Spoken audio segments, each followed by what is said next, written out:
All right, big dog. All right. All right. Well, hey, welcome along to On My Block, the Green Bay Packer podcast, along with myself, Amon Green, my co-host Mike Wall. Man, Mike, how you doing? I'm doing good, brother. Man, it was I say a fun weekend, a different weekend, and of course, we'll talk about it and get off my lawn. All these records being broken because it's an extra week of football. It's like, just think about it for a second and just do the math. You play one extra game, there's most likely going to be records broken. Right. It's like, how is that such a big surprise to people in the media and all that? But Or it's they're, oh my god, celebration, right? yeah, it's like, oh my What are we god, what are we celebrating exactly? right? It's like, oh my god, they like, oh my god, this record's broken. The record, it's an extra game. What you think is going to happen to the records that the NFL, players in previous years have done, around the league, around different positions? What you think is going to happen when you add an extra season? That's what's supposed to happen because players come to play. It's like, wait a minute. But anyway, we're here with that going on. And so we watched. Well, so welcome to the podcast. We watched the Packers go to Detroit and lose, which was I say a game. I'm not really surprised, only because of what the record and or not the record, the season for the Lions has been like for me. Watching them Right. play and watching Dan Campbell, be a coach, have to stay strong and take all the flack. I say, if anything, the players definitely enjoy him. They like him. You could tell. You could tell there is some connection there. So for them to do that and come in, and I see this as, you know what? He probably in the meetings all week were like, you know what? They're going to playoffs. We're not. Let's rain on their Super parade. Bowl time, man. It's the Super Bowl. It's like Pete Carroll Exactly. says, it's the Super Bowl this week. Exactly. They're Let's treating listen, they're treating that game. They're gonna build off that game. Hey, it's like Yep. we got that last win. It's like you can because this is why it's so hard with sports, right? Because Yep. the outcome is the Packers lost the game to the Lions. The reality is the Packers lost their fourth preseason game of the year to the Lions because we scored on the first drive. Some of the guys go out. We got Myers and Bakhtiari back. They play a couple series. Right. Aaron Rodgers out at halftime. We get a look at Jordan Love. They're running the ball. We're just trying to run the clock out in the third and fourth quarter. I mean, you see all these things happening, and you're just like, that's the reality of the game. But Right. if you're trying to, and then look, there's a handful of Lions fans that are like, dude, you just blew the first pick in the draft, right? And DC's over. I mean, listen, that's part of the deal. But Yeah. DC's over there like, no, we're trying to build a winning culture. Right. And I think the hard part is like you go to all these different franchises that don't have the bona fide Joe Burrow quarterback, the superstar Yes. quarterback, the I Justin know. Herbert that we saw yesterday, right? Yep. You don't. I don't even know where they start, like to make you believe that they have something that is going to be like. I was on a Lions podcast last week. I was like, Hmm. listen, Yeah. you're not winning a championship in the next 5 years. It's not everybody. It's not happening. I mean, No. you might get to 500. Like, what is it? I don't even know what success even looks like, really. Like, but it almost feels like you have to shift your mindset, especially if Aaron Rodgers is in the North Division for the rest of the rest of his career. Like Exactly. your definition of success, unfortunately, probably has to change a little bit. But kudos to them for winning the fourth preseason game. Yeah, exactly. I say definition of success has to turn into, for one, just winning games, because that's the problem, obviously. Right. Before they could even say, okay, let's get into the playoffs, let's win the division, let's win games first, because they only win 3 games this season, and so that is just a culture of a mindset that has to be built over time, and we both know that takes time to build a mindset of accountability, integrity, and I say all the big words that you describe, teamwork, coming together, and then everybody understanding their role. And so that's a big concept there. And so something I say that the Packers basically have in line, and they have the talent on top of that. Yeah. And I say little tidbits from the first, from the first half of the game, because really the first half I watched that, and then I kind of, because I know Jordan Love, I knew he's going to have a rough go because he hasn't had a lot of experience. So I watched for what he did and what Taylor did. We'll talk about him a little bit later, but watching the run game and watching the pass game with Aaron, Devontae, everything was functioning as normal. Yeah. Coming out the start of the game, they score. Get other people in the game in terms of the run game.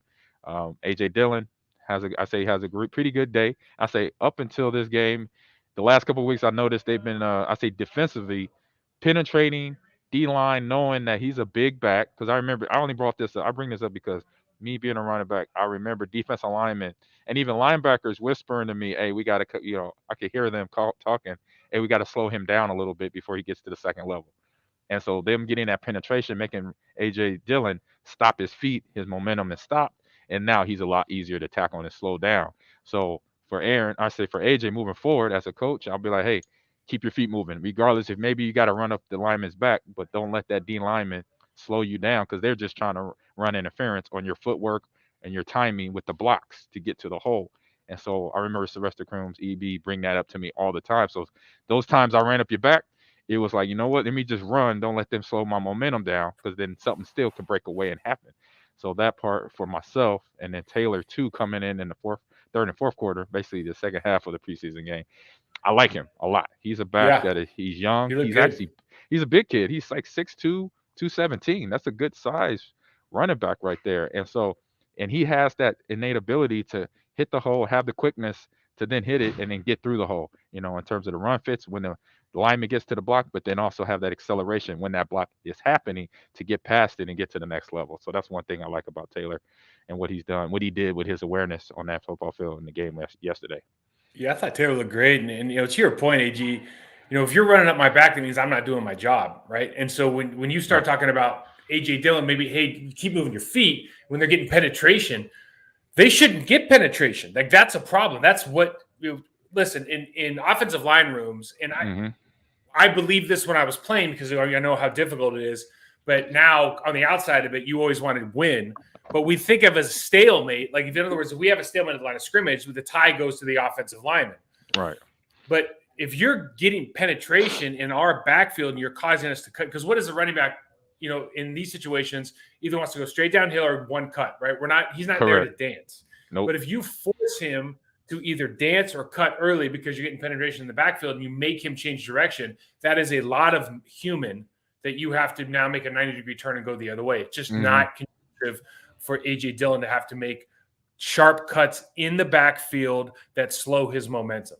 And so we just have to do a really good job, I think, as an offensive line, as tight ends, and everybody who's involved, Lazard, of making sure that we don't give up penetration because we've proven if we stalemate or get that movement with our double teams, which we've been really good at, then we have a lot of success in the running game. We just have to continue to apply that pressure and maintain the status quo that we've really had for the entire season, especially building up these last couple of weeks. I think feel really good about where we're at with those situations. Yesterday, we'll talk about it in trench warfare. Yeah. Yesterday, did everybody come to play like that was the NFC Championship game? Probably not. For the Packers, no. The Lions, yeah, they came to play. They were doing things. Obviously, effort. I say more effort out of them, and what we say. We used to say this all the time. The sense of urgency. Yes, they had that sense of urgency, and this is something that. Obviously, looking at the big picture, you can't just do this one game a year or 2 games a year. You got to do this for every game. You got to have that sense of urgency right there. So just having it for the Packers, having it a rival game, and having a division win at the end of your season, even though the East overall season, obviously, like we already talked about, is not good. But they had that. They had that more than the Packers because obviously what the Packers already know. They're in the playoffs. They just had to make sure that, i.e., David Buckington has some good snaps. He looked good. He looked like the Pro Bowl tackle that we've been waiting to see all season. So that first drive, like we mentioned, they get the ball, they go down the field, they score 2 touchdowns. That's all Matt needed to see, for him and his first team offense and some of the starters on defense. Yeah, and listen, when we come out of a game like this, and you just start going, okay, what did you like? Do we still have the same concerns that we had going in the entire season? Because, like to your point, sense of urgency, the Lions are the kind of team that are going to lose a ton of games because they don't have very much talent, but they also have a coach that they're willing. And I don't know if you're. I've never subscribed to the idea that I'm willing to play for this coach more than that coach. Like I've never subscribed to the idea that my effort's going to change because Dan Campbell's my coach versus Matt Patricia. Although I heard some bad things about Matt Patricia, but anyways. Right. But you know what I mean? Like you never subscribe to that, so I don't really know how valid that is. But you do know that they're gonna be game for every situation, especially when you're playing a divisional opponent. Like they're gonna be up for the game. They're gonna be ready. It's not a salvage of their season, but certainly it's something that they can go into the offseason and feel good about. Like you feel much better winning your last game during the season than losing if you're going out of the playoffs regardless. Yeah. So you have to be happy with that if you're a Lions guy. I always think, like, now that I watch it from our perspective, I always wonder, like, what kind of message are you sending your team when you're like your offense is generated on trick plays, you're trying fake punts. Like if you're doing that all the time, maybe it's a staple of your offense and it just becomes you become a trick play offense. I don't know, but like it for me, it always like sends this message like, okay, we know we're not good enough, so we have to manufacture these points. We have to manufacture them because we're just not good enough to do anything. And that, like, as an individual or as a group, like I think that hurts. Like that really hurts egos, right? And it might be true. You might have to deal with that reality, but that's a tough thing, I think, to absorb as an individual player, as a group of players, whether you're talking about offensive line, running backs, etc. So that's always something that like I look for in the offseason as a motivation. Like, okay, I need to be good enough where we can run our stuff and score points. I don't need to manufacture all of these points by like fake plays and trick plays and all this nonsense, right? No, I agree. To do something, basically go down the playbook, which we know there's a ton of plays in the playbook, from the formations to the personnel, switching out that, and that's kind of what they did. They just took those two pass plays that were the flea flickers and changed. It was the same play. They just changed the personnel. They put on the first one was the wide receiver who caught, or the running back out of the backfield who caught the big 85-yard touchdown pass. And then the second one was the same formation, same play. They just put now the blocking tight end on the play side as the open, and that became the open receiver for the big 50-yard touchdown run to then put their team in I say good scoring position against the Packers. So yeah, to me, I agree. Like I said, it just shows you, okay, we know what we got. This is what we could do. And so trying to figure that part out there. But then talk. Well, I was going to say, this is the thing for the secondary too, though, right? Because if you look at our team, where is the number one kind of source of anxiety? Take it off special teams, but offense and defense, like I feel really good about I don't think there's anywhere where I don't feel good on our offense, especially with Bakhtiari coming back. Josh Myers is a huge upgrade. Like if he's coming back, I feel good about everything. Everyone's healthy. Aaron Jones is going to be healthy. Defensive line's been playing really well. Right, I don't think they played well yesterday. We'll get into it, but they've been playing really well. Devontae Campbell's been amazing. He didn't play yesterday. We missed him. They let him rest. But you start looking at our secondary, it's like, okay, so now you're giving up all these trick plays. That's breakdown in the secondary. That's not paying. First it's play just of the game, focus Savage and is missing concentration. tackles. Yeah, exactly. We're missing. We still taking bad. Savage still taking bad angles on tackles. Like this stuff does come up if you don't address it. It does come up, and now it's going to come up in the playoffs.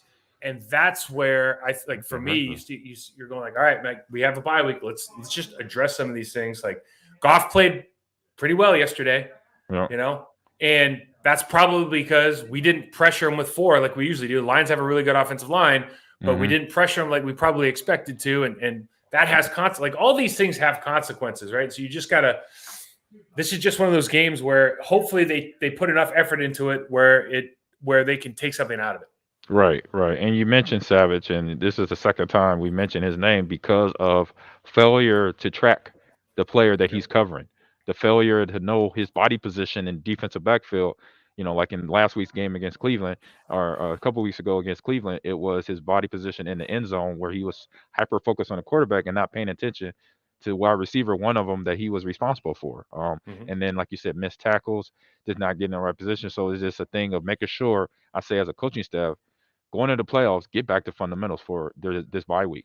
Do your usual thing, game plan, short yardage, red zone, 2-minute, but then get to the fundamentals to where now guys are getting back to, foundation of why we are defensive players, basically, to score points. I mean, get tackles and keep offense from getting in the end zone. So I know from the start of the game for the Detroit's defense, their secondary came out and was playing one-on-one coverage, tight coverage, making it not easy for Aaron to get the ball in there. He eventually did his thing because he knows how to work a defense, read a defense, but still that secondary played a lot better. And the defensive line also working in unison, putting that pressure on Aaron to hold the ball a little longer, to make things, make him kind of read that pocket or read the defensive backward a little bit more. Yeah, I think they did a good job of covering our guys up, and you saw, credit to our offensive line though. We held up really well. Listen, we could beat a dead horse, but the Detroit Lions don't have a lot of talent, Yeah, right? They have NFL players that can beat anybody on a given day, true. but when you measure like our strength versus their strength on the offensive defensive line, the expectation is that we should win 10 times out of 10, right? Hmm. So while the secondary did a good job, eventually Rodgers has time. When he has time, he's going to pick you apart. He's a very, very special player. And for me, again, just the ability, this is why we talked about it, it's so critical to have the Detroit Lions game this week. And then now next week, like you're talking about, having that kind of fundamental week Yeah, is so critical, because now you think about it, Bakhtiari's back. That huge. is so big, because how did we lose last year in Tampa? He got hurt. That's why Yes, we he lost did. that game, right? We can point to a bunch of other stuff. JPP killed us, right? Yes, he did. I mean, he did. Along with So Sue and now everybody you else. got Yeah. Myers. Myers is an absolute unit. I know he's a rookie. He is a Great. monster upgrade, right? And He's now whether they special. move Yes. Patrick over, they keep Newman in there. I like the way Patrick plays. Like, he's super physical. He's good in cold weather. He travels well, and that's it. Like in those situations, as far as you want a guy like that who's going to be super physical during the course of the game, even if that means it might cost him a play here and a play there, just from a physical standpoint. But having Myers back, having Bakhtiari back, getting that extra time with guys like Savage, making sure your eye discipline's right. That all that stuff is that's why it's so great that you had this game. Yes. And we don't really have to hyper focus on it, but we can focus on the things we need to work on and now take it to the next week. You're absolutely right and spot on with your assessment. Yeah. That's one thing I'm doing all week in meetings. I was like, hey, look at this. We missed this. Little thing. And of course, that's what as coaches we annoy our players, or we had coaches that annoyed us, but it was a reminder, and it just we had to have that. And you had one of the coaches that did that, Larry Bechter. I remember. Oh my God, he would drive y'all nuts in the meeting room there. But get back on track though. But a guy who stepped up for the Packers offense from the wide receiver position, and also getting personnel details, so putting him in a different position to outmatch one of the rookie linebackers for Detroit was Lazard, just coming in again. And in the last 2 weeks, he showed up. He has popped out on the field from the Packers offense, along with Devontae, to let people know that he's on the radar.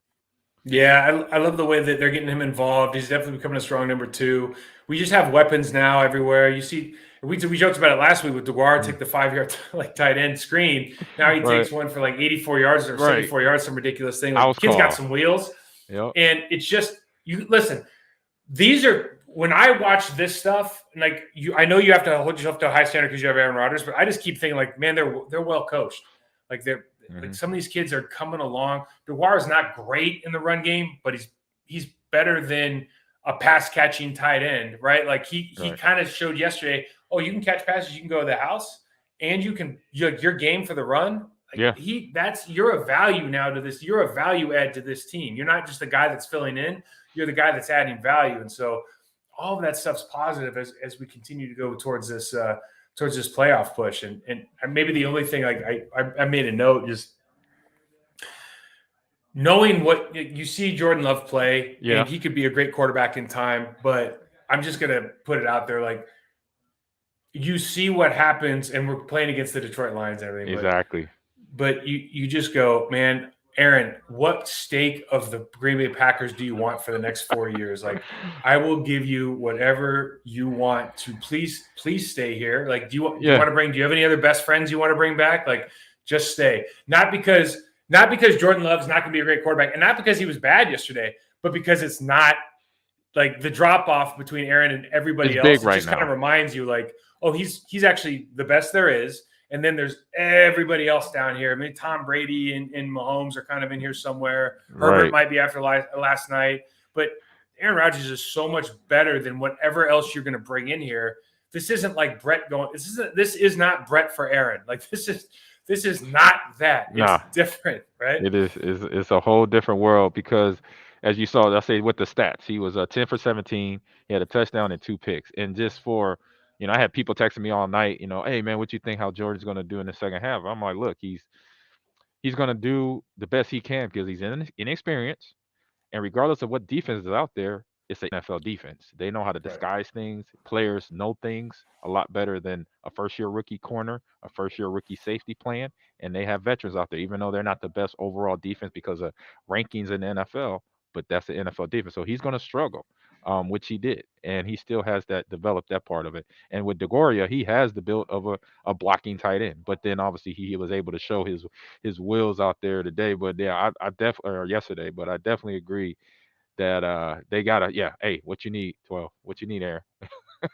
Seriously, man. We it is a drop off between Love right now, but just him getting time. It's just what every quarterback that has to basically go in the incubator or has to bake for another couple years to really get it, because as we know, as players playing running back, playing offensive line, we know there's so many layers to our positions, and there's so many extra layers to the quarterback position that they got to get ready for game by game, at Very this true. level and to play the Very true. best. Yep. So on that note, let's take it into trench warfare. We already Yes. talked about one of the best tackles in the league, so pass it off to you, Mike, to get into talking about David Buckatari. Yeah, so I think Bakhtiari, Bakhtiari, but excuse me. yeah, so but besides the promo video that he did that I saw was all over social media yesterday, it was I don't. I mean, like these guys are the same guys that did like Pitch Perfect and stuff. This is a Uh, different group, right? yeah. Like they've got phenomenal personality, man. Bakhtiari is no different. Would y'all could He have did is that the though? Could what's you and that? Tausch, could you and our crew, could y'all could have pulled that one It off? would have been. I think the movie selection would have been different, but yeah, we would have loved that. Like we were just, Yeah, we were behind the times and ahead of our time, or whatever true. whatever it is. But so, but Bakhtiari he is the Oof. definition of being just really, really good at the fundamentals of his position. Like he is Yeah. so good at pass blocking. He has great hip hinge. His Yep. footwork, like his stance and everything, everybody looks different. But when he just kind of gets his initial footwork and he settles, his footwork is incredible. His hands are inside. I mean, he is so special at that job. He's just a complete master of his craft. And you can tell he's just one of those guys, like we talk about all the time. Like he doesn't have to manufacture emotion. He just knows that he works hard, kicks ass, and loves doing both. Right. I just love Exactly. the way he plays. He's such a boost, not only for what he brings as far as physical presence, but just his emotional, like his human presence, spirit animal, like his Yes. energy, his confidence, everything that it adds to from a football perspective for the rest of that line, for the rest of that offense. He's an absolute stud, man. He's teach tape. His run All tape will day. get better. You got to get a little bit lower in the run game sometimes. Yeah. Part But of the he's penetration stuff you're talking about is that, yep. but when you have that guy over there, he's just really, really special. I mean, and we talked about it before. Myers coming Yep. in, I just think he's going to be a unit in this league for a long time. He's going to be an All-Pro. He's Corey Lindsey 2.0. He's going to be underrated for a couple of years, and they'll realize how good Yeah. he is, and then they'll go let him like leave for a ton Yeah, of yeah, money. that part is happening now. I could tell. Yeah, right. So I just hope I hope he's 100% by the time we get to the playoffs, and then the question is obviously like who you're going to play where, and I don't know if you have thoughts on Newman versus Patrick, but I'm just thrilled those guys are back, man, because I think they're really special. Yeah, I'm just happy that they have these guys back because obviously Newman and Patrick are, I say, the weaker ones, the weaker links anyway, just from experience and from that standpoint. But I had to spend. I basically had the time to spend with Dave his rookie year. His rookie year was Eddie Lacy's rookie year, so I did a Mm-hmm. coaching internship there that year, and I remember that was 2013 training camp, and I remember between watching Eddie and watching David, the rookies, those two rookies, the same year. I just within 3 practices, I was like, Eddie's gonna have a good year. I said this to myself, Eddie's gonna have a good year, and I said David Buckatari is gonna be the starter on the left side. He's gonna, and then boom, it happened because I just saw things that we know as players. When we see certain positions, we know when we look at them in 5 or 10 minutes, we know okay, this player can do it. And I'm like, wow, flexibility, athletic ability, and just having that confidence. Like you said, his spirit animal. It's that confidence of knowing when I'm in my stance, I'm ready to go. And now Yeah, once I put my hands on you, it's game over. He just had that about him. He wasn't cocky. He was a rookie. He didn't overstep his boundaries. He stayed right in his space. But when it came to one-on-one drills with the D lineman, when it came on move the ball with the offensive line, when he went in there, eventually you saw him going from the second team. He wasn't on the second team very long, maybe a week, and then he was on the first team right away. and he was doing, and this is when they still had Josh Sitton, who was a pretty good guard here. He had those guys, and making those guys, it was just like, to me, it was like, I need to run. I would have loved running behind him. It was one of Yeah, those he's type like of he moments. reminds me of Chad in his demeanor a little bit. He's just kind of like, he knows he's good. You know what Yeah, I mean? Just like Chad Clifton just knew he was yeah, a little bit better than everybody else. Like he just kind of knew it, right? yeah. And he has that. Bakhtiari seems to have that confidence about him as well. It's certainly fun to watch. And you flip it to the other side of the ball. The Lions have an incredible offensive line. Actually, Yeah, they're they really do. really good. They're super well coached. They have Hank Fraley, who used to be an old Cleveland Browns center. He was like an All Pro. He was like the worst bodied All Pro you'd ever see. He had bad body. Oh, He he was a was really, like really good Tausch. player. He was like Mark Well, Tausch. okay, yeah, but yeah, so he was an all. Yeah, well, anyways, Yeah. but Tausch is actually another guy you could talk about when he showed up, because you didn't think anything, and all of a sudden you're like, oh shoot, he's not losing. Like he's you're never like, losing. wait a He minute. was the same. He was the same cat. Like I remember he beat.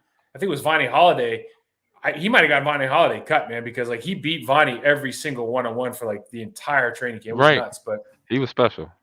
But so they were missing their All-Pro center Frank Ragnow, who's a really really good player. Mm-hmm. But they have they're also missing Sewell, who's their first round pick, who's not a great player yet, but is going to be a physical presence in this league for sure. At their left tackle back, they have a really well coached offensive line. They held on to Fraley from last year because I was told that like Frank Ragnow and another guy went and beat on the door of the general manager. Like, you cannot get rid of this coach. He's that good. Oh, wow. They're a really good team, or a really good unit. But then you see what happens is like, okay, so Ragnow goes down. So then they got a guy named Evan Brown in, and then Evan Brown goes down, and they got this guy. He's a rookie, Ryan McCullum, playing. And dude, Mean Dean Lowry was just abused him his lunch. Yes.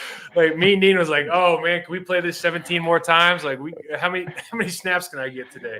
He was killing them. But on the other hand, I think they played great. I think their offensive line generally played very well. That's why Goff had such a good game. You can tell that we're missing Deandre Campbell not playing yesterday. Like, yeah, there was a big difference. It's one of those things you don't notice. Then all of a sudden you're like, dude, why are they moving the ball so well? It's like, okay, they had a couple trick plays, but Goff had one of his better performances since his injury, and the reason probably is those middle of the field plays are open. Deandre Campbell's not there, and then dude, he had time. Like, I know we got to him a couple times, but he had time. So, they played well, and this is one of those concerns, right? Going into the playoffs is like not a concern, but like you can't play cover two if you can't tackle in the backfield in the secondary, and you can't get home with 4. Those become the kind of the pressure points. And so. Yeah, you saw the run game. You see Deandre Swift get to the edge in the fourth quarter, and regardless of the player, huh? Do you like him? Yeah, I like him. I like the speed aspect of what he can do. And you can bounce him around, and he has the tough running inside ability as well. He will drop his shoulder pad, as we saw with Taylor too on the Packers run game with the second half of the second team in. But yeah, with Campbell being out, that's where the run game was able to then balance out the Lions offense along with the Packers defense. They could balance it out because Jared Goff got in his rhythm, but then the run game, Jamal Williams and Swift are picking up yards, back and forth. So, with the offensive line matching up with the defensive line first half, it was dominated by the Packers on defensive line, but then second half, things changed a little bit with the starters, and then we saw what the Detroit Lions offense could do with the defensive line. That's the second team basically. Which is always kind of tough to remember, right? You're watching the game, you're trying to do some like analysis and think about things, and you're like, bottom line, I feel great about our offensive line right now. Right. Great about our offense. I feel pretty good about our defense. I wish that we track better and some eye discipline and secondary stuff. I know I don't know personally, but I have an idea of how hard that position is, right? So we like sometimes when we criticize, like we were players too, like we know, like I can't tell you I screwed up numerous more than I can remember in my career, right? But that's what made us better, though. But you just like we're just here to point some stuff out, But but this is a tough business for sure. But I feel really good about this team going in, and let's see what happens. Yeah, it's ready to go. They got this bye week coming up, and then we get to enjoy all the football coming up this weekend. They got Monday Night Football. Got a thing. So let's start off with Get Off My Lawn. Got some nonsense. And we got the Black Monday. We got Black Fridays for the holidays and Christmas shopping. But then NFL is that Black Monday. Holiday. Right. That Black Monday, that first day, after the regular season is done, and it's like, what's going on? And as we know, if you go on all the websites right now, you see about a good handful of coaches and GMs. Actually, one GM for sure is gone. Right now. So I'll say the names and I'll let you get started. So Flores out of Miami's gone. Nagy and Ryan Pace out of Chicago gone. Mike Zimmer in Minnesota gone. Vic Fangio out in Denver gone. Urban Myers, he's been gone for already before this regular season ended 3 weeks ago. He's gone, and of course John Gruden Gruden out in Oakland. He resigned probably about 2 months ago now from the first part of the Raiders season there. So let you go off with the first one, judging the first year coaches. How's that? Let's start with this, right? Yeah. I don't think – now you kind of have to take Staley out of it because Staley has Justin Herbert, right? And Justin Herbert's like a generational talent. We saw him last night. He's special, correct. And I think Staley's a phenomenal coach.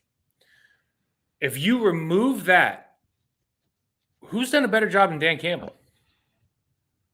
Right. I know they didn't win a lot of games, but you think about what he's up against structurally, ownership, organization, decades of bad problems. Football. The two best players in the history of their organization retired early because they didn't want anything to do with them. So exactly, it's not about wins and losses right now, I think, for some of these teams. But you also have to look at what direction are you headed in. And for me, I just like the way, even if it's you and I can't understand. Like, I don't play harder for one coach than the other because I'm playing hard because my name's on the back of the damn jersey. Exactly. I don't understand what you're talking about. Exactly. Right? But listen, you want to get full buy-in from your players? Invest in your players. Invest in your players' development so they can be the most successful that they feel they can be. So you are setting their ceiling as high as they can set it. If you do that, if you promise to do that and demonstrate through your actions that you're doing that, you're going to get buy-in. You're going to get the best of those guys. They might dig a little deeper, or they might not make a mistake they might have made with another coach who didn't invest in them, right? Exactly. And that's an effort mistake. And that's what we'll kind of see. But what I don't want to see, you see all these names getting fired, man. And I want to talk about Flores for a minute because I think that's ridiculous. I'll talk to him in a second. Yeah, you were there, right? Were you there with him? No. So I wasn't there with him. Okay. But listen, I know enough people in that building. First of all, the record speaks for itself. Okay. Right. Now, what happens in that situation? You kind of look at, he's a defensive coach, Patriot guy. Yep. They have done exceptional on their defense, right? And they do not. If you look at their roster, they do not have a lot of talent. They got two great corners. They have great corners. Mostly defense, right? Right. They have no offensive line. I mean, they haven't drafted very well. They got a tight end who's just a receiver. They have Jalen Waddle has been incredible. I think they still have Albert from Kansas City. Devontae Parker. He's a real talent. Devontae Parker's a first-round draft pick who, right, hasn't certainly not a Pro Bowler. Has certainly not a Pro Bowler, right? Yep. But here's what happens in NFL fans, like understand, when you draft Tua Tagovailoa, okay, and he has injury history and he's a left-handed quarterback. He has kind of a weird throwing motion, but he's a good athlete, blah, blah, blah, blah. And you go through this process. He's hurt a lot. He hasn't been the most productive. Ryan Fitzpatrick kind of mentored him and also had to step in and play for him when they didn't feel like he was ready. There's been all these red flags. Are like, Brian Flores must really not love this guy, right? And I don't know if he loved him when they drafted him, but certainly just with the fact that Fitzpatrick would come in and finish games, it like that tells you something. Yeah, I remember those years. His first year. And what happens is when you get to this stage and you're not sold that your third-year quarterback is your franchise quarterback, and your general manager and your owner are saying, oh, he's our franchise quarterback, something's got to give, man. And it sucks because I'm telling you right now, and I don't know Brian Flores, right? I know Brian as far as I have a ton of people in the building. I know what people think of him. I know what kind of professional he's been to these players, to these coaching staff, to the administration. you're not going to find a better hire. Who are you going to bring in that's better than him? Does No, he need to fix something on his offensive staff so they don't have two playbooks or two play callers? Yes. maybe. Yeah, But who that's are you way going to too get much. better than that? You know what I mean? Right now, yeah. And Stephen Ross is a genius, a successful real estate magnate. He's had all the success, but you go, okay, you fired Joe after 3. Then you had let Mike Tannenbaum in the building, so he hires Adam Gase. You fire both of them after 3, right? You keep Chris and you hire Flores, and he has a winning record over the last 2 seasons, and you fire him. And so now unfortunately, and I don't know Tua. I think Tua would be a really good quarterback in this league with the right coaching system, Yeah. etc. situation. But now you've put him in this situation that Tannehill was in, where it's like you're in a spot where you are now directly or indirectly involved with multiple or at least one coaching staff being fired. And that's not something that's not a good way to continue developing your quarterback. You understand what I mean? Yep. That is a real difficult thing to overcome. And what you saw with Ryan Tannehill was eventually you let him go, and he went somewhere else, and now he's flourishing. New contract, playing well. First round bye this year. I mean, been to the Pro Bowl. I mean, but sometimes you need to change the scenery. And my concern is because I still, you got people that you care about in that organization. It's like, you've done this 3 times now. That's not good. And you're in a position where this could be the second time around where you're going to do the same thing with a quarterback. It's a real issue because history is repeating itself, and we kind of know how this goes already, right? It sucks to see, man.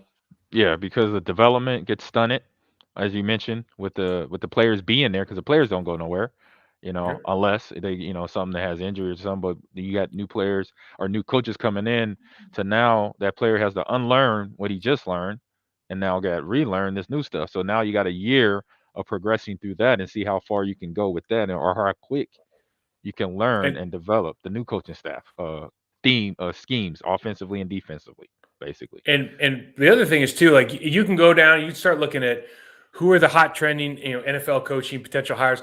They have some like, I don't know if it's Korn Ferry or somebody like puts together a committee, and then the committee goes, "Oh, we should hire these 6 people." It's like, it's a company, I know. Yeah, but I think they also have another thing inside the NFL where these are the names of the people you should hire, right?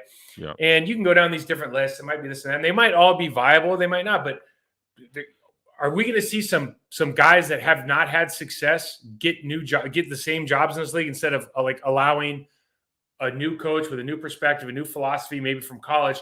Dude, I'm going to tell you the truth.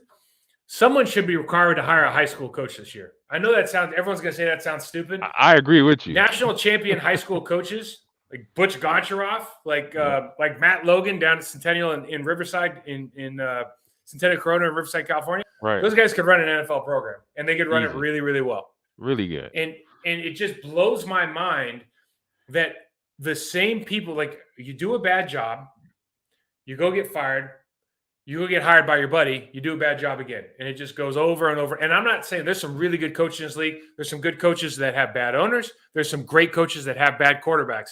And sometimes it's a results-oriented league. So you just go, hey, good coach gets fired, good guy gets fired because he couldn't quite get it done. That's the rules of the game. But for God's sakes, man, like, it's some of this stuff, you can't keep repeating history. It just doesn't make any sense to me. Well, that means they're not learning from the history, basically, of what's going on in the organization. You would think Detroit. You would think trying to think who else. Well, for one, Detroit. That they would figure this out. Okay, you have Barry Sanders. Then 10 years after Barry Sanders, you have Calvin Johnson do the same thing. It's like, how'd you figure that you let the coaches do that, and then the business side do the business side? Because I've heard the same thing that you heard from any player that's played at Detroit. It's just not a bad situation for a player or a coach to go there and try to play. They gotta, work through the white noise, with that white noise being the business people, the owners, the Ford family that is causing the issues there of, I say, leaking in some of their practices from the car industry, which obviously that is not football. So you can't do that. That it leaves it there. And like I said, the players then are lost in translation of what playbook they're learning year over year, which is not a fun thing as well. But then also, so moving on into get off my line. Okay, we got what 18 weeks of football. 18 Mike, weeks. what did you think was going to happen in the week 18 in terms of all these records? Yeah, right. We're gonna break all these They're records going to with an get extra broken. week of work. Yeah, it's just like it's insane to me. And I would just propose that we just start a new record book because I feel like It doesn't we make just sense. speak everything into existence anyways, right? But like when Right. they had a 14 game season, or sometimes like sack records, they'll be like, well, we didn't start counting sacks until like 1982 or whatever. It's like Right. you could go back and do it, but it doesn't really, because whether it was some of the great defensive ends in history might have had more sacks than some of these guys do now. Yep. Like Too Tall Jones and whatnot. But unfortunately, when you change the parameters, right, then the records don't mean the same things. Let's just call them something different. Like, I don't know if you need an asterisk, you just rewrite the record book. I don't know how to do it, but right. It's a way. What's that? It's a way you do it though. It's somewhere out there. They know.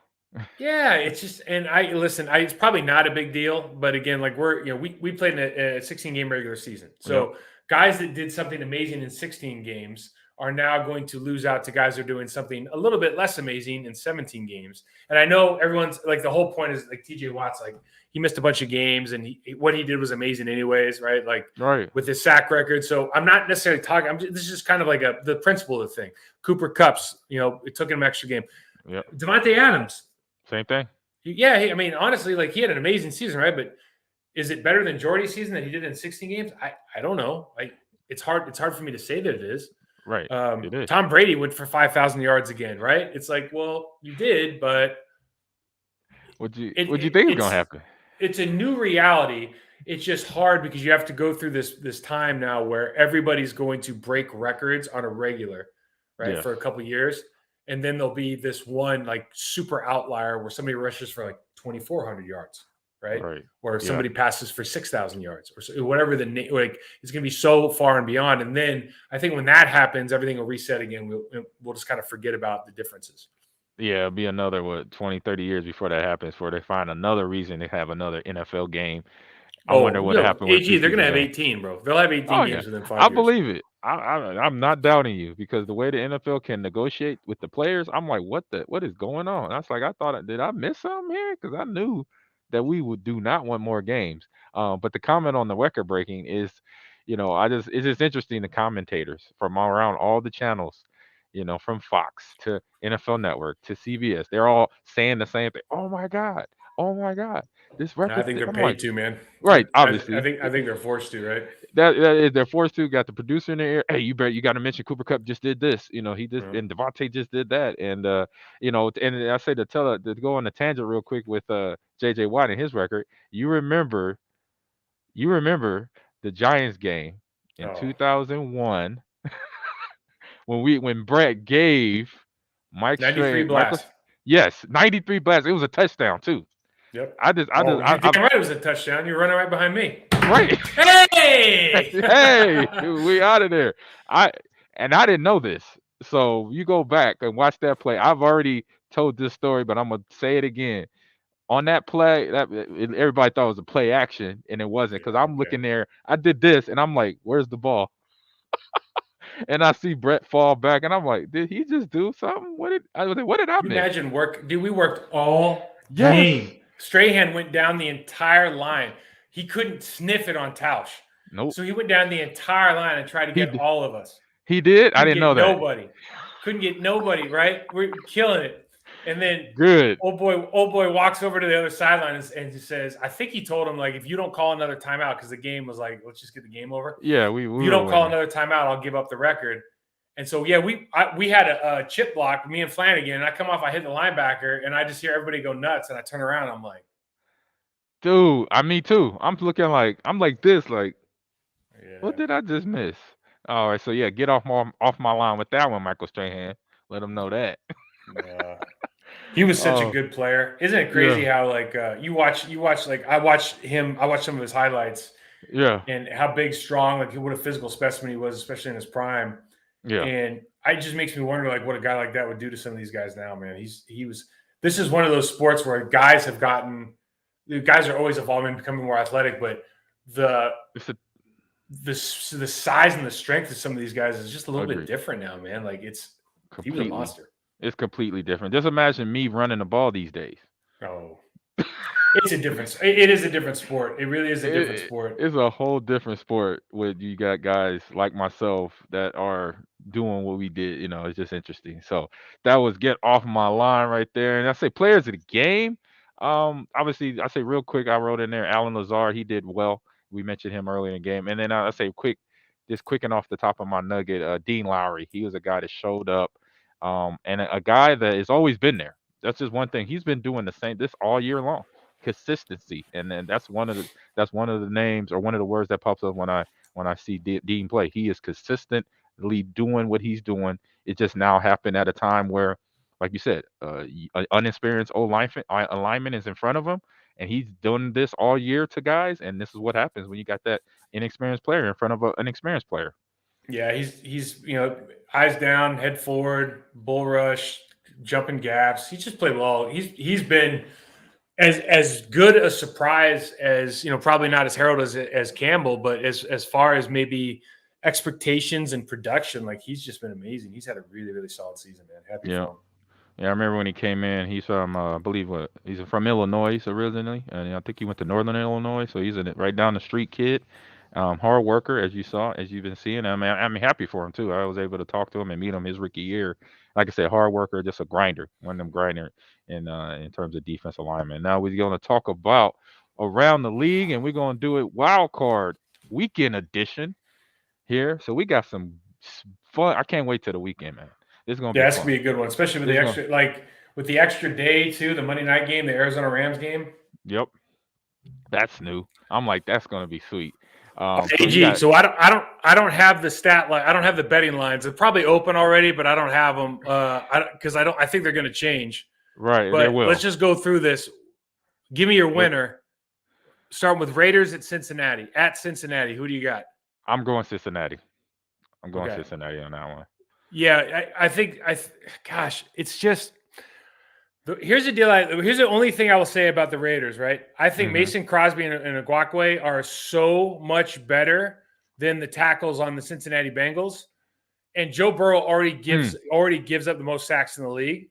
Oh, so didn't know that fact. Okay. Yeah. So those two guys could be game wreckers for the Cincinnati Bengals offense. To me, Derek Carr is like, I know he doesn't always have he has these games where you're like, man, is he that good or not? But right. To me, he's like a top 8 quarterback. He just looks like what you think a quarterback's going to look like. He just looks like he can do it the right way. I know he misses some stuff and blah, blah, blah, but the way that he's galvanized that team when they lost Gruden, I would not be shocked if they upset the Bengals this week, honestly. Right. Now, you know what? I mean, because they've been doing it all year. So I wouldn't be shocked either. But I would say if I'm betting on anything, like a sure thing, I'm going to go Cincy. Okay. What about New England Buffalo? This is a good one. Oh, man, this is the one where I got to do in-depth research. I got to look at, fourth down conversion or third down conversion, defensive. Because right now, I know coming into this, we got a well-coached Bill Belichick, New England Patriots team that plays solid defense, and they get what they can with the offense. And then Buffalo, Josh Allen is transgressing into that now elite conversation with other quarterbacks. He's getting there. He's not there yet, but now he's getting there because he knows what he can do. He can run with he can hurt the defense with his legs and with his arm. He has that talent like Pat Mahomes. He could sling it, sideways for, regular throw. So, man, I'll be honest, I can't really tell, but I'm going to go with defense here, and Buffalo got a little bit stronger defense and a little bit more, experienced defensive back end guys like Micah Hyde, who was here in Green Bay. He's one of those guys that is a solid, straight up player and knows how to lead that team on the defense. So Buffalo, that's where I'm gonna go there. Yeah, as long as the weather doesn't throw a monkey wrench into this thing, you would think that because New England's got a great run defense, but Buffalo doesn't like running the ball anyways. So, you just got to start playing the numbers. Like Stephon Diggs, he's got to go off this game. He didn't go off last time they played him, and yeah, rarely do you pick against Bill Belichick, but I Rarely. think Exactly. Buffalo's got to be favored in this game by a couple Definitely. points at least, and I'm probably who I would bet on. Yeah. So those are the Saturdays. So Yep. Sunday you got the Eagles, who just philosophically I love. They're going down to play the reigning Super Bowl champs in Tampa Bay, and I actually think this is going to be a super close game. Oof. Why is that? I want to know Because why. I'll tell you why. Because I think that the Eagles have demonstrated that they're willing to change offensive identity given their personnel in a way that, I mean, aside from the Ravens and Harbaugh, like who else is really willing to do this? Like, True. Look at the guys who just got fired. None of them are willing to change, right? So I have a lot of time for that. The problem is you just don't know, and obviously you got the Antonio Brown deal. Yeah, you got that. Right? You got Godwin's out. Yeah. You start going, okay, well, Fournette's out. Is Fournette going to be healthy? So Correct. They have. You never bet against Tom Brady, but I just think that the Eagles are going to be able to run the ball, even though I know Vita Vea just got paid again, and they've got Sue and they've got all these guys, but that their two tackles, Lane Johnson and Mailata, oh my God. I mean, they are mountains of men. And if you can run and just hold the clock, keep Brady off the field, like what's always been the formula, beat him up front, right down the middle with Fletcher Cox. Yep. And they have two inside pass rushers that can get the job done. Mm-hmm.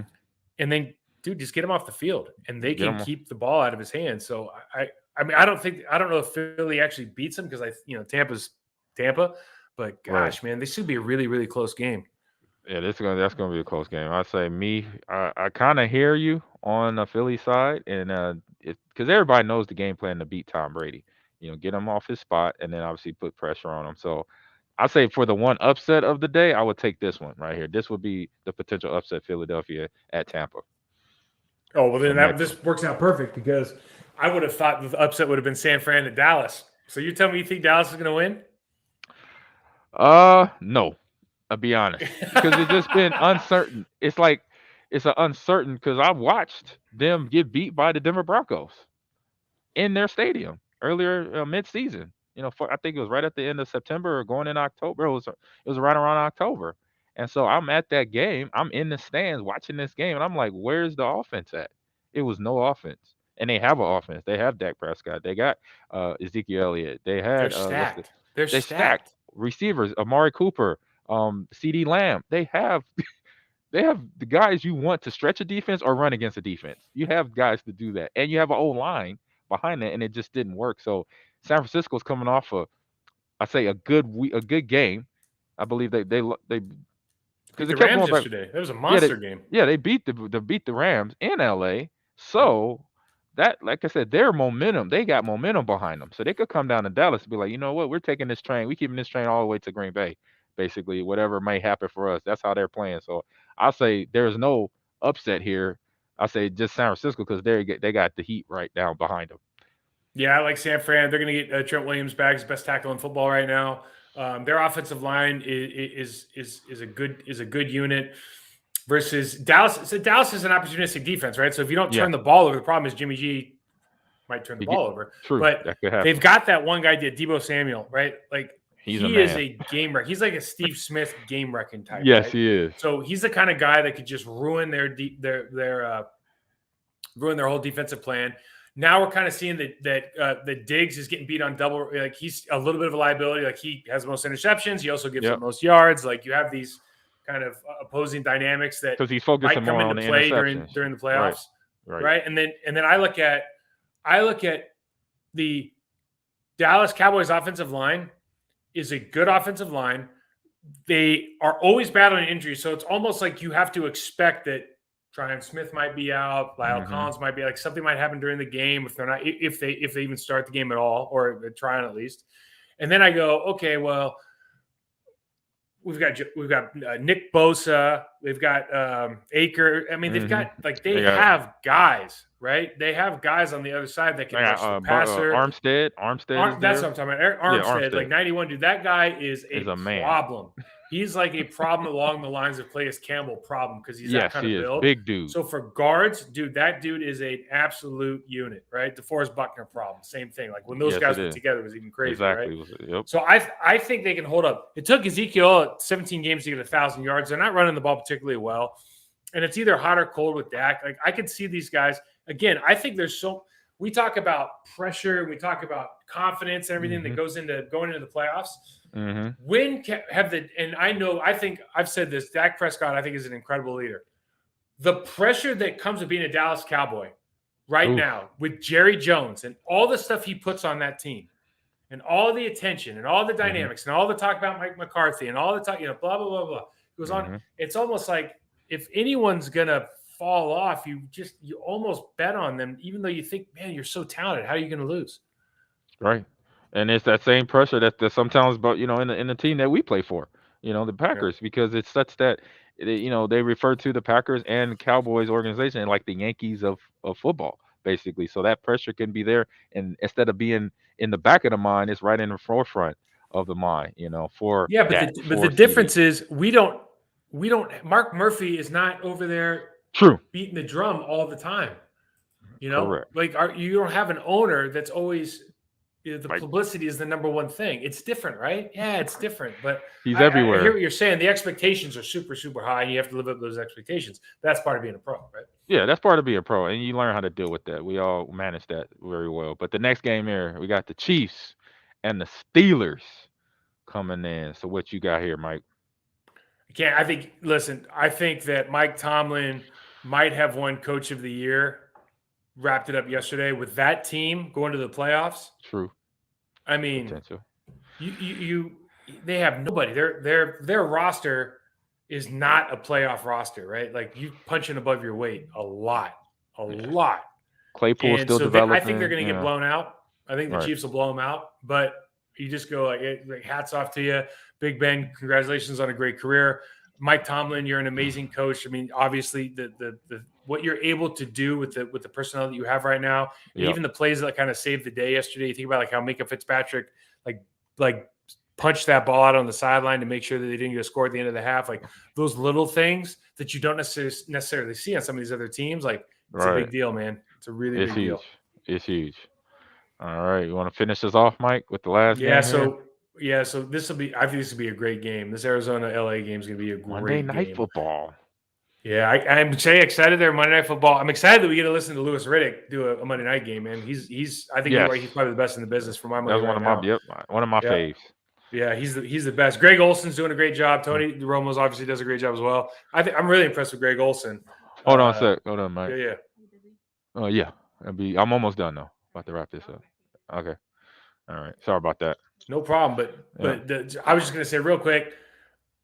I think Kyler Murray wins the game. I think Arizona Cardinals win the game. You keep watching Matthew Stafford, and it's pick. He just has these inexplicable turnovers. Yes. Yeah, he has got Cooper Kupp. Yeah, he's got all these offensive weapons. Yeah, I mean, you got OBJ, but I watched that game yesterday, man. I was like, dude, the dude's going to lose the game for you. And I think Kyle Murray can win games for you. Even when we lost to the Packers, AJ Green lost that game for him on that last play, right? Like he was miscommunication. He was right here, dialed in. He was somewhere else. But yeah, I agree with you on that pick right there. Arizona, Kyler is a guy who is he has a winner mindset. He's going to find himself in a position, and he's smart about what he does, between throwing the ball and his run decisions. When he runs, he doesn't really break the pocket to break the pocket. He breaks the pocket to get guys open before he breaks the line of scrimmage. And then he either slides when it's the time to slide, or he gets himself out of bounds. He doesn't take no hits at all. So I know I like the way he uses, the D-hop, getting him open, and then the run game with Connor. Those guys are doing their job there. And defensively, they got not the top defense, but really good defense in terms of speed. The guy who I like on their defense is Isaiah Simmons. He's just a freak. He's a freak of nature in terms of tall, lanky, and can run. So he's playing / safety linebacker. He's a hybrid, basically, what you could say at that position now. So that's what I like. And like you said with Stafford, he just shows up to where it's like, is this Detroit? Was it the team or was it him? You're trying to question. You'd be like, I was definitely Detroit, but it's like you can't get rid of it, right? Right, exactly.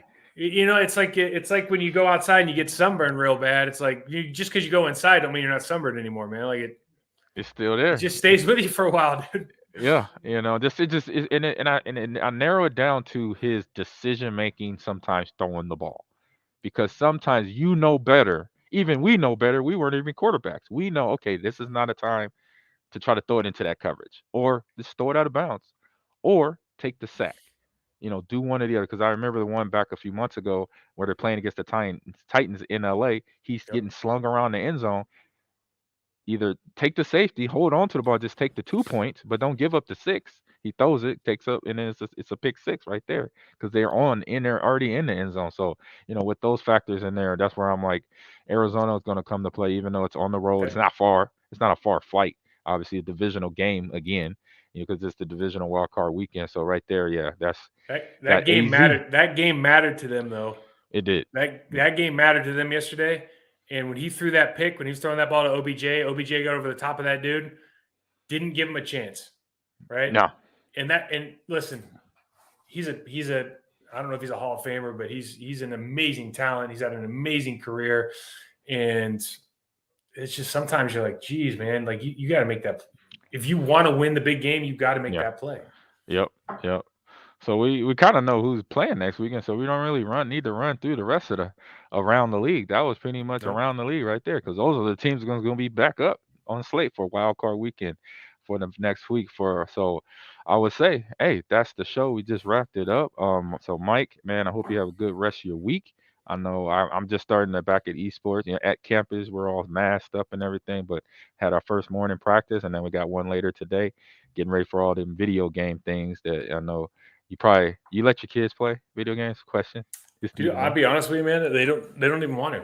Oh, it's good. It's nuts. I don't know if it's good or not. Like they don't even want to. We don't even hook it up. Like we have an Xbox. I think it's an old one, but we have an Xbox. We don't even hook it up. Oh well, hey, they're active. That's like I was. I was active. I was out running. I don't know if they're. I think they just substitute with a damn phone. That could be it. There you go. There you go. But gosh, it's tough. I watched some of the stuff you put out, on social media, and I'm like, I just give it a like, man. I just give it a thumbs up. I don't know what the hell I'm looking at sometimes. I appreciate you. He's like, look, I don't know what it is. I'm gonna support my boy though. That's right. Why I love you, man. That's why I love you. So enjoy the week and enjoy the games that we're both going to be talking about next week. Getting ready for the Packers. Then in 2 weeks they'll have whoever from the NFC bracket to come into Lambeau Field because they got that home field advantage. Oh, I know you wanted to talk about that second seed not getting a first round bye real quick, and we can end the show real quick. I'll get off my lawn. Listen, we skipped over that one. That was a get off my lawn, and I gotta just tell you, the 17 games is gonna go to 18 games. They're gonna find a way to go from 7 teams to 8 to whatever it is, because they got to add a game because you get paid more and blah, blah. Like there is a finality about the end of the regular season that matters, right? Yeah. It's like if you let everybody in, is everybody special? Nobody's special, right? It's that kind of mentality, right? And the second seed getting the bye was a massive deal. That was huge. And I know it, and I know by my own logic, this should make the first seed a more massive deal, and it is.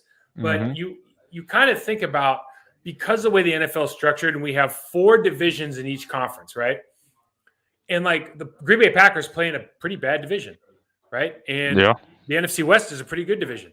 So I would argue that the second place team, 50-50, probably should get that bye week because it's such an advantage. And I always like the idea that you were 2 games from the Super Bowl, man. And so and the other thing is I'm just anti-expansion of the league games. And I just wish that the players, it's just like they're doing this in FIFA right now. They're trying to make the World Cup every 2 years. And I saw that. The players are like, are you serious? Like, do you want good quality, or do you want us to just be good for like 5 years and all have to retire? And I feel like that's what they're doing at the NFL. The players you're so caught up in the moment, you don't understand. Like, the more games you play, the more meaningful games you play, the shorter your career is going to be. If you play a physical position, if you play linebacker, safety, running back, lineman, like defensive lineman, tight end, etc. Like quarterback, no. Kicker, no. Maybe guys who are making the decisions, maybe that's a problem, maybe not. right? Right. But if I have to play an extra game or two every single year, I'm cutting games off the end of my career. I'm cutting Exactly. years, right? I'm cutting zeros. I'm cutting a lot of commas off the end of my career. Is And it I don't IER know if they understand practices? that, dude. IER 2-a-day practices. Yes, I just don't. I don't know if they understand all that. It doesn't make sense. So we'll end on that note. Green Bay Packer on my block at Green Bay Packer podcast. Along with your host Amon Green and my good friend and teammate Mike Wall. Man, hey, catch you next week to talk about the divisional wild card weekend and then getting ready for the first round by Packers after that. Man, so have a good week.